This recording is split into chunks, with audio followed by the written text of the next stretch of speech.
UP में 5 सरकारी school गायब। अरे भाई, आपने गाड़ियों की चोरी सुनी होगी, जमीन जायदाद की हेरा फेरी सुनी होगी, लेकिन क्या कभी सुना है कि पूरी की पूरी 2 मंजिला सरकारी स्कूल ही रातों रात गायब हो जाए?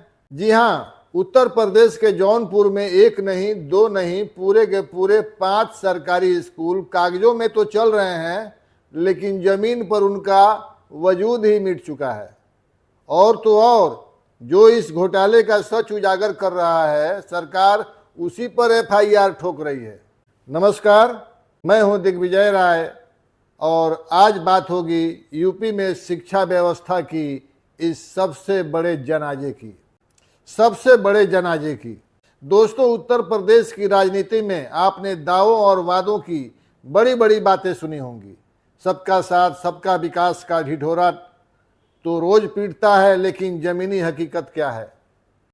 जौनपुर में जिले में एक ऐसा अजूबा हुआ है जिसे सुनकर पूरी दुनिया का सिर चकरा जाएगा।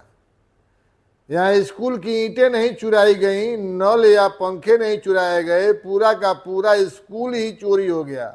अब तक तो हमने वो मामले देखे थे जहां कम से कम कागजों पर बनी जर्जर इमारत जमीन पर खड़ी दिख जाती थी, लेकिन जौनपुर के इस मामले में तो साहब बिल्डिंग का नामो निशान तक नहीं है।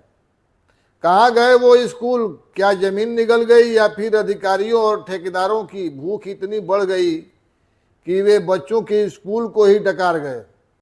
आम आदमी पार्टी के राज्यसभा सांसद श्री संजय सिंह ने एक प्रेस वार्ता में इसके सबूत पत्रकारों के साथ साझा किया है। संजय सिंह ने खुला चैलेंज दिया है कि अगर उत्तर प्रदेश सरकार या सत्ताधारी पार्टी के नेताओं में जरा सा भी दम है तो जौनपुर के इन 5 गायब स्कूलों में से कोई एक स्कूल जमीन पर खोज कर दिखा दें, 1 लाख का नगद इनाम दिया जाएगा। जरा इन 5 स्कूलों के नाम ध्यान से सुनिए। प्राथमिक विद्यालय हालगढ़ टोला, प्राथमिक विद्यालय मिसिरपुर, कन्या कंपोजिट गगन अर्जनी, प्राथमिक विद्यालय उर्दू बाजार, प्राथमिक विद्यालय बाग हासिल। कहाँ है ये स्कूल? कागजों में हर साल लाखों करोड़ों रुपए का बजट पास हुआ, अधिकारियों की जेबें भरी, ठेकेदारों के पेट फूले, लेकिन जिन गरीब बच्चों को वहाँ बैठकर पढ़ना था उनके हिस्से में आई तो सिर्फ खाली पड़ी बंजर जमीन और उड़ती हुई धूल। पूरे देश में शायद ही ऐसा कोई दूसरा उदाहरण मिले जहां पूरा का पूरा स्कूल ही कागजों में सिमट कर रह गया हो। लेकिन जब जनता सवाल पूछती है, जब इस महा घोटाले का सब सामने लाया जाता है, तो प्रशासन का क्या जवाब आता है? प्रशासन कहता है हम सच उजागर करने वालों पर एफआईआर करेंगे। वाह साहब वाह, क्या एफआईआर उन भ्रष्ट अधिकारियों और ठेकेदारों पर होनी चाहिए थी जिन्होंने बच्चों के हक का पैसा खाया। एफआईआर उन अधिकारियों पर होनी चाहिए थी जिनके नाक के नीचे पूरा स्कूल गायब हो गया। नहीं, एफआईआर किस पर होगी? उन लोगों पर जो इस कड़वे सच को जनता के सामने ला रहे हैं। जो सच दिखाए उसे जेल की धमकी दो, जो सवाल पूछे उस पर मुकदमे लाद दो। क्या इसी को सुशासन कहते हैं?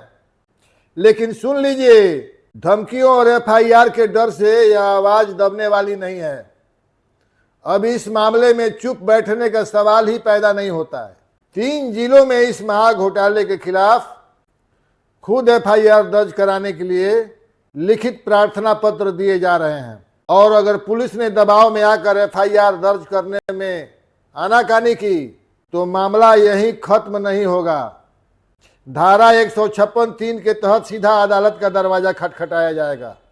कोर्ट के जरिए उन तमाम जिम्मेदार अधिकारियों, भ्रष्ट ठेकेदारों और नेताओं के खिलाफ एफआईआर दर्ज कराई जाएगी जिन्होंने जौनपुर के बच्चों का भविष्य चुराने का काम किया है। जब तक इस घोटाले की पाई पाई का हिसाब नहीं मिल जाता और दोषियों को जेल के पीछे नहीं ढकेले जाता, यह लड़ाई जारी रहेगी। दोस्तों, अगर आपको भी लगता है कि शिक्षा के नाम पर यह महा घोटाला बंद होना चाहिए, तो इस वीडियो को जोरदार तरीके से शेयर कीजिए। कमेंट करके बताइए कि क्या ऐसे अधिकारियों पर बुलडोजर चलना चाहिए या नहीं। चैनल को सब्सक्राइब करिए। मिलते हैं अगले विश्लेषण के साथ। जय हिंद।